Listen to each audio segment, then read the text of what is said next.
Hey everybody, this is Captain Chemo. As some of you might already know, I dropped my camera, and you can see there this is my Canon Rebel, and I did a good drop. So it cracked the LCD screen there in the bottom left hand corner all the way to the top. And what I did was I decided to order a new LCD screen and replace it myself. So here is the new LCD screen. You can see I got it from eBay for 10 bucks. So the first thing we're going to do is we're going to remove some screws. I'm going to go ahead and remove this. There's some screws here and around the camera, and just start removing all the pieces so I can remove this back piece so that I can replace the LCD screens. So I'm going to go ahead and do that. Okay, so I am done removing the screws from the back panel. There's about a total of 11 screws needed to remove the back panel, and you're also going to need to remove the eyepiece. When you remove the eyepiece, there is 2 screw holes right behind there, and then there's 4 on the bottom, and then another one on the side, and about 3 over on this side. And that's pretty much it. Just remove that, and then to just open the back panel, I kind of use these little tweezers here to hit between the grooves to kind of pop it out. So let's go ahead and we're going to just disconnect all these little this little line here from the camera. Let me go ahead and do that.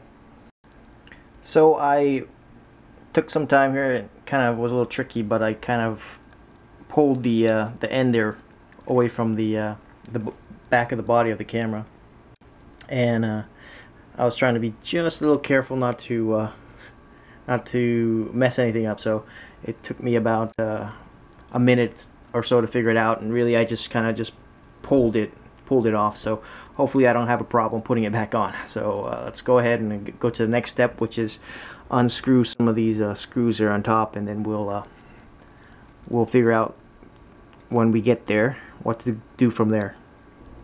Okay, so I ended up removing all the screws from the back panel here of the LCD screen. You can see here the screws.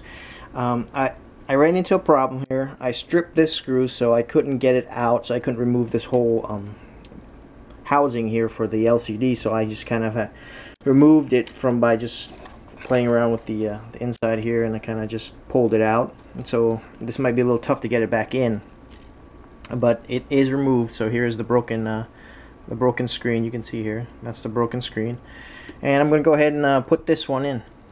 Okay, so let me go ahead and do that. Okay, so I went ahead and moved the old LCD screen. I went ahead and put in the new one. I put in the new one, and it wasn't too hard. I just kind of popped it right back in.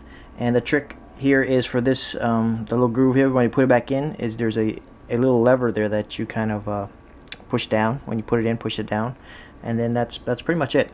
So let me go ahead and just put the screws back onto the back panel here.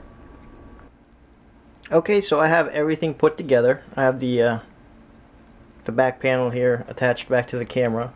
I just have to go ahead and screw everything back on, and I'm pretty much done. It looks like everything is working just fine, and I'm glad to see the little exposure compensation thing on the menu again. So this is gonna be cool.